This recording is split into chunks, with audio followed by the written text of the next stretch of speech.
نحمده ونصلي على رسوله الكريم أما بعد قال الله تبارك وتعالى في القرآن المجيد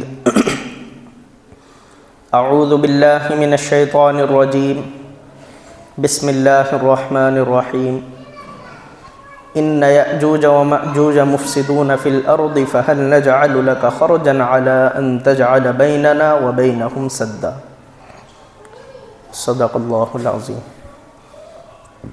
پچھلے کئی ہفتوں سے قیامت کی بڑی نشانیوں کے بارے میں تفصیل بیان کی جا رہی ہے۔ بہت ساری باتیں بتائی جا چکی ہیں، جیسے امام مہدی رضی اللہ تعالیٰ عنہ کا ظاہر ہونا اور دجال کا نکلنا، پھر عیسیٰ علیہ السلام کا تشریف لانا اور دجال کا قتل کرنا، اور دجال کے فتنے سے حفاظت کے لیے رسول اللہ صلی اللہ علیہ وسلم نے کیا تدبیر بیان فرمائی۔ اسی طریقے سے یاجوج ماجوج کا ذکر چل رہا تھا۔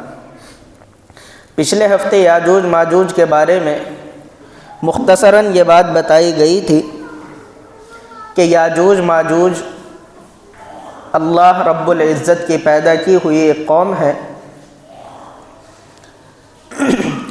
سیدنا ذوالقرنین علیہ السلام کے زمانے میں یاجوج ماجوج کو انہوں نے ایک دیوار کے پیچھے بند کر دیا تھا۔ وہ ایک لمبی تفصیل ہے، سارا وقت اسی میں چلا جائے گا۔ بہرحال مختصر یہ کہ ایک دیوار انہوں نے بنوائی تھی۔ قرآن کریم میں اس کا ذکر ہے وَجَعَلْنَا بَيْنَهُمَا سَدًّا، کہ لوہے کی وہ دیوار اور اس کے بیچ میں تانبا پنگھلا کر ڈالا گیا، اور دیوار کے اس طرف ان لوگوں کو، اس قوم کو بند کر دیا گیا۔ وجہ اس کی یہ ہوئی کہ وہ اتنے خوخار درندہ صفت لوگ ہیں، اور ایسی درندہ صفت قوم ہے کہ جس علاقے میں وہ گزر جائے تو اس کو تباہ و برباد کر دیتے تھے، وہاں کی کھیتیوں کو برباد کر دیتے تھے، لوگوں کو مار دیتے تھے، یہاں تک کہ جانوروں کو بھی نہیں چھوڑتے تھے۔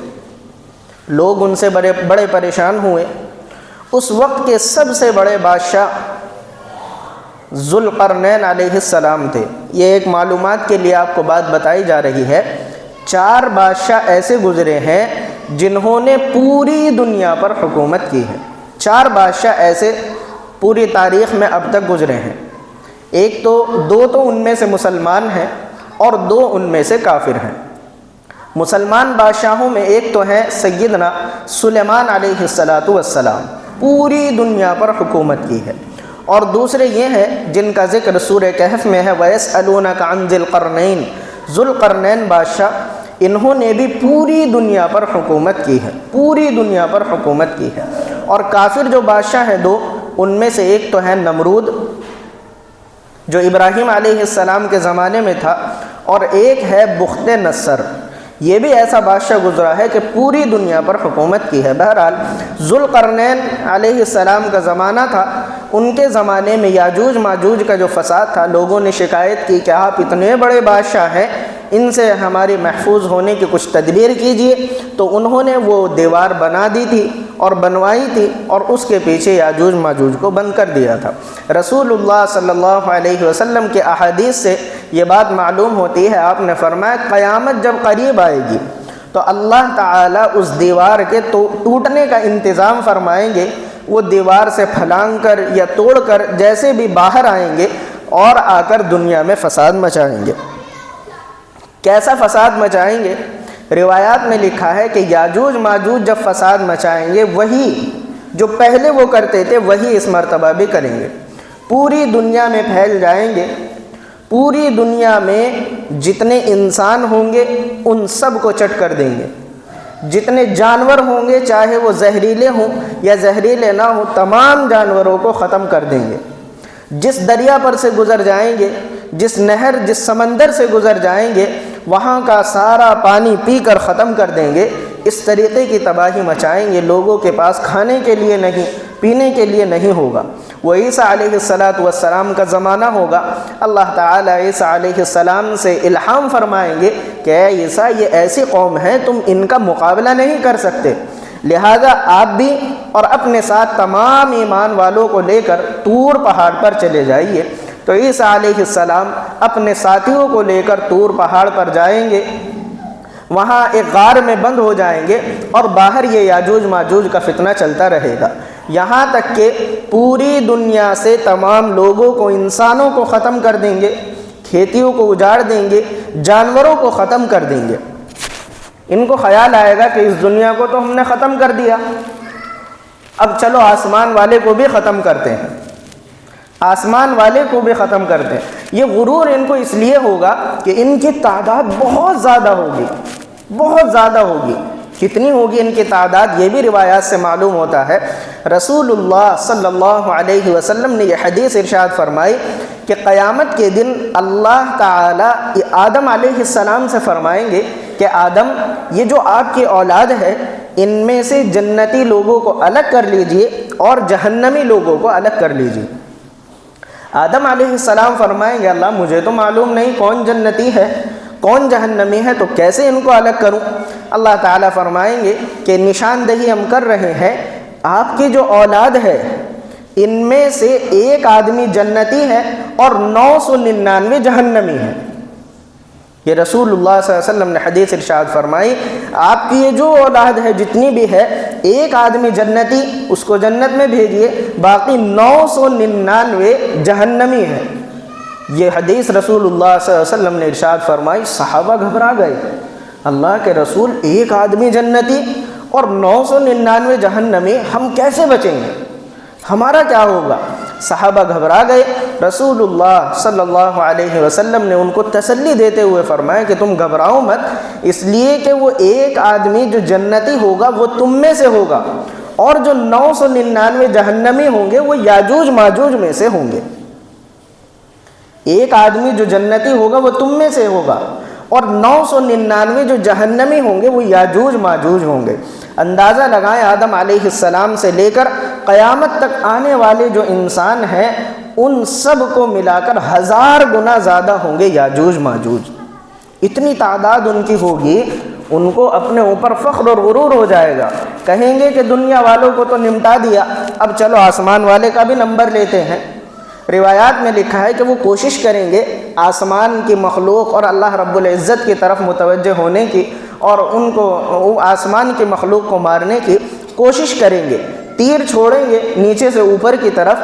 اللہ تعالیٰ کا یہ نظام اور اللہ تعالیٰ کا یہ کرشمہ ہوگا، اور اللہ رب العزت کی طرف سے یہ ان کی آزمائش ہوگی کہ اوپر کو جو تیر پھینکیں گے وہ تیر اوپر جائے گا اور خون سے لت پت ہو کر نیچے گرے گا۔ بس کس چیز کو لگے گا، کہاں سے وہ خون آئے گا یہ تو معلوم نہیں، لیکن اوپر تیر جائیں گے اور خون سے لت پت ہو کر آئیں گے۔ ان کو یہ خیال ہوگا کہ بھائی لو، زمین والوں کو بھی ختم کر دیا، آسمان والوں کو بھی ختم کر دیا، نعوذ باللہ۔ بس یہ ان کی تباہی کا موقع ہوگا۔ عیسیٰ علیہ السلام جو غار میں وہاں طور پہاڑ پہ بند ہوں گے، وہ اللہ رب العزت سے دعا کریں گے، اللہ بہت پریشان ہو گئے، کھانے کے لیے کچھ نہیں ہے، پینے کے لیے نہیں ہے، کتنے دنوں سے یہاں بند ہیں، آپ کچھ فرمائیں، کچھ انتظام فرمائیں۔ اللہ تعالیٰ اس سب کام کے بعد ان کے گردن میں ایک پھوڑا پیدا کریں گے۔ بعض نے لکھا ہے کہ کیڑا پیدا کریں گے، وہ پھوڑا یا کیڑا ایسا ہوگا جو ان کے جسم کو خراب کر دے گا اور بیماری پھیلے گی اور سب کے سب مر جائیں گے۔ عیسیٰ علیہ السلام جو اندر وہاں غار میں بیٹھے ہوں گے، گفا میں بیٹھے ہوں گے، آپس میں بات چیت کریں گے کہ بھائی شور غل کی، چیخ پکار کی آواز نہیں آ رہی، کہاں گئے یاجوج ماجوج، ذرا پتہ تو چلے۔ اب باہر جانے کی ہمت کون کرے، اس لیے کہ جو باہر گیا وہ تو مر گیا، کوئی باہر جانے کی ہمت نہیں کرے گا۔ پھر ایک آدمی کہے گا کہ چلو اچھا میں آپ لوگوں کے لیے اپنی قربانی دیتا ہوں، وہ باہر نکلے گا، نکل کر دیکھے گا تو باہر چاروں طرف لاش ہی لاش پھیلی ہوئی ہے۔ یاجوج ماجوج میں بیماری پیدا ہو گئی، وہ مر گئے اور پوری دنیا میں لاش ہی لاش پھیلی ہوئی، ان کے جسم پڑے ہوئے ہیں۔ اور کتنے جسم؟ روایات میں لکھا ہے کہ ایک ہاتھ کے برابر بھی زمین نظر نہیں آئے گی، ایک ہاتھ کے برابر بھی۔ ہر طرف پہاڑ ہو، نیچے اوپر سب جگہ انہی کے میت، انہی کے جسم، انہی کی لاشیں پڑی ہوں گی، یہ عالم ہوگا۔ اب لوگ پریشان کہ اب یہ یاجوج ماجوج تو مر گئے، لیکن اب ہم باہر آئیں تو رہیں کہاں؟ یہ تو سب مر گئے، اب ان سے تو خطرہ نہیں، لیکن رہنے کی جگہ دنیا میں باقی نہیں۔ عیسیٰ علیہ السلام پھر اللہ رب العزت سے دعا فرمائیں گے، اللہ تعالیٰ معجزے کے طور پر جانوروں کو بھیجیں گے، اڑنے والے جانور ہوں گے، ان کی گردن لمبی لمبی ہوں گی، بڑے بڑے جانور ہوں گے، وہ جانور آئیں گے، اپنے پنجوں میں، چونچ میں ان کی لاش اٹھائیں گے اور لے جائیں گے۔ کہاں سے آئیں گے، کہاں لے جائیں گے، کچھ معلوم نہیں۔ بس یہ تو عیسیٰ علیہ السلام کی دعا کا نتیجہ ہوگا کہ اللہ تعالیٰ ان کے ذریعے سے، ان کی دعا کے ذریعے سے زمین کو پاک صاف فرمائیں گے، اور وہ جانور ان کی لاشیں اٹھا کر، بعض نے لکھا ہے سمندر میں لے جائیں گے، جہاں بھی، یہ تو صحیح بات معلوم نہیں، بس آئیں گے اور ان کی لاشیں اٹھا کر لے جائیں گے، زمین پر سے ان کی تمام لاشیں ختم ہو جائیں گی، وہ ختم ہو جائیں گی، لیکن خون اور بدبو تو باقی رہے گی۔ تو اللہ تعالیٰ یہ نظام فرمائیں گے کہ بارش برسے گی، اور 7 دن 7 رات لگاتار بارش برسے گی، اور اس بارش کے پانی سے جو گندگی ہوگی وہ سب دھل جائے گی، اور پوری زمین پاک صاف ہو جائے گی، پاک صاف ہو جائے گی، ایسے ہی جیسے پہلی مرتبہ اللہ تعالیٰ نے یہ زمین پیدا کی تھی تو پاک صاف تھی، اسی طریقے سے زمین پاک صاف ہو جائے گی۔ اللہ تعالیٰ زمین کو حکم دیں گے کہ اب تو اپنی برکتیں اپنے اندر سے نکال دے، برکتیں اپنے اندر سے نکال دے۔ وہ کیا برکتیں ہوں گی؟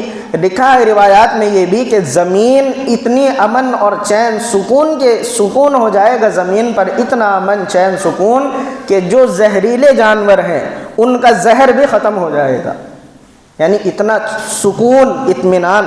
لوگوں کے دل کی گندگی تو ختم ہوگی ہی، جانوروں کے اندر جو گندگی ہے، جانور جو زہریلے جانور ہے وہ بھی ختم ہو جائیں گے۔ اور لکھا ہے کہ بچے سانپ سے کھیلیں گے، اب سانپ کو ہاتھ لگانے کی، دیکھنے کی بھی ہمت نہیں ہوتی، وہ امن کا ایسا زمانہ ہوگا کہ بچے سانپ سے کھیلیں گے۔ ایک ہی نہر پر شیر اور بکری ساتھ کھڑے ہو کر پانی پئیں گے، حالانکہ شیر تو بکری کو برداشت نہیں کرتا اور سیکنڈ بھی نہیں لگاتا اس کو مارنے میں، لیکن وہ ایسا امن کا زمانہ ہوگا کہ شیر اور بکری ایک ساتھ کھڑے ہو کر پانی پئیں گے۔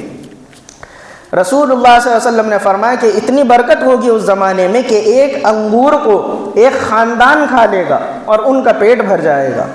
انگور آج تو اتنا سا ہوتا ہے، ایک آدمی کا بھی پیٹ نہیں بھرتا، لیکن وہ زمانہ جب تمام گندگی ختم ہو گئی ہوگی، ظاہری گندگی بھی، گناہوں کی گندگی بھی، اس زمانے میں ایسی برکت عطا فرمائیں گے اللہ تعالیٰ کہ ایک انار تمام خاندان والوں کو، جو خاندان کے لوگ ہوتے ہیں ان کو کافی ہو جائے گا۔ بارش آئے گی، لوگ سوچیں کہ کیسے بارش سے بچیں، تو انار کا جو چھلک ہوتا ہے، اوپر کا چھلکا ہوتا ہے، چھلکے کے سائے میں 12-15 لوگ بیٹھ جائیں گے، اور یعنی اتنا بڑا انار ہوگا کہ اس کے سائے میں 12-15 لوگ بارش سے محفوظ ہو جائیں گے۔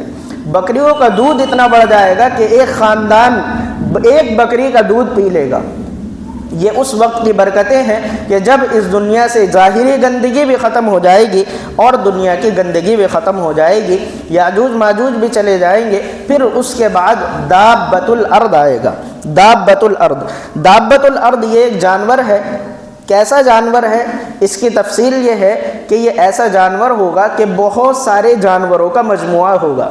اس کے کان ہاتھی جیسے ہوں گے، اور اس کی گردن شتر مرغ جیسی ہوگی، اس کا سینہ شیر جیسا ہوگا۔ ایسے حالات لکھے ہیں کہ اتنا بڑا جانور پیدا ہوگا۔ اور کہاں سے پیدا ہوگا؟ روایات سے معلوم ہوتا ہے، اور علماء کی رائے یہ ہے کہ یہ جانور صفا پہاڑ کے نیچے سے نکلے گا۔ صفا پہاڑ کو پھاڑ کر، صفا پہاڑ کو توڑ کر اس کے اندر سے نکلے گا، اور مقام ابراہیم کے حجر اسود کے بیچ میں یہ آئے گا، اور مٹی کو ایسے جھاڑتا ہوا بڑا جانور، گردن بہت لمبی ہوگی۔ یہ دابۃ الارض، یہ بھی قیامت کی ایک نشانی ہے، دابۃ الارض۔ اور آپ نے سنا ہوگا، یہ بھی مشہور ہے کہ سورج کا مغرب سے نکلنا، یہ دونوں چیزیں ایک ساتھ ہوں گی۔ جیسے پہلے دابۃ الارض نکلے یا پہلے سورج مغرب سے نکلے یہ تو معلوم نہیں، حضور صلی اللہ علیہ وسلم نے فرمایا کہ لیکن دونوں چیزیں ہوں گی بالکل ساتھ۔ آج اگر دابۃ الارض نکل گیا تو کل سورج مغرب سے نکل جائے گا، اور آج اگر سورج مغرب سے نکل گیا تو کل دابۃ الارض نکل جائے گا۔ اس کے بارے میں لکھا ہے یہ ایسا جانور ہوگا انسانوں کی طرح بولتا ہوگا، لوگوں سے عربی میں بات کرے گا، انہیں کہے گا کہ تم نے اللہ کی بات نہیں مانی۔ اور یہ بھی معلوم ہوتا ہے روایات سے کہ اس کے ہاتھ میں موسیٰ علیہ السلام کا عصا ہوگا اور سلیمان علیہ السلام کی انگوٹھی ہوگی۔ یہ کارنامہ کرے گا کہ جو ایمان والے ہوں گے، پکے ایمان والے ہوں گے اور اللہ کے مقبول بندے ہوں گے، ان کے ماتھے پر موسیٰ علیہ السلام کی چھڑی، موسیٰ علیہ السلام کا ڈنڈا لگائے گا تو ان کا چہرہ روشن ہو جائے گا اور معلوم ہو جائے گا کہ یہ ایمان والے ہیں۔ اور جو کافر ہوں گے ان کے ماتھے پر انگوٹھی سے مہر لگائے گا، سلیمان علیہ السلام کی انگوٹھی سے مہر لگائے گا، وہ انگوٹھی کی جو مہر ہوگی ان لوگوں کے چہرے کو کالا کر دے گی۔ ایمان والوں کے چہرے چمک جائیں گے، کافروں کے چہرے کالے ہو جائیں گے، لوگوں کو معلوم ہو جائے گا کون ایمان والا کون کافر۔ علماء نے لکھا ہے کہ اس وقت کے بعد آدمی چاہے گا میں ایمان قبول کر لوں لیکن پھر اس کا ایمان قبول نہیں ہوگا۔ یہ قیامت کی بڑی بڑی نشانیوں میں سے ایک نشانی ہے دابۃ الارض کا نکلنا۔ یہ دابۃ الارض جانور دابہ کہتے ہیں جانور کو، یہ جانور نکلے گا، صفا پہاڑ کے نیچے سے نکلے گا۔ اب اور اس کی کیا کنڈیشن ہوں گی یہ تو بعض روایات سے صحیح تو معلوم نہیں ہوتا، لیکن اتنا ضرور معلوم ہوتا ہے کہ قیامت کی جو 10 بڑی نشانیاں ہیں ان میں سے ایک نشانی یہ دابۃ الارض بھی ہے۔ جب یہ نکلے گا تو ایمان والے الگ ہو جائیں گے اور کافر لوگ الگ ہو جائیں گے، اور پھر اس کے بعد کسی کا ایمان قبول نہیں ہوگا۔ اور بھی کچھ نشانیاں ہیں قیامت کی، انشاءاللہ ان کو بھی بیان کیا جائے گا، لیکن وہ بعد میں پھر دوہرا دوں۔ یہ حالات جو بتائے جا رہے ہیں یہ اس لیے تاکہ اپنے اوپر غور کر کے ہم اپنے اعمال کو درست کریں، ایمان کو مضبوط کرنے کی محنت کریں اور گناہوں سے بچنے کی کوشش کریں۔ گناہوں سے بچیں گے، اللہ کی طرف متوجہ ہوں گے، نیک اعمال کریں گے، تبھی ان فتنوں سے، ان جھنجال سے، ان تمام تر یہ جو آزمائشیں ہیں ان سے محفوظ رہ پائیں گے، ورنہ کوئی راستہ نہیں ہے۔ اللہ تعالی ہم سب کو ان تمام فتنوں سے محفوظ فرمائے۔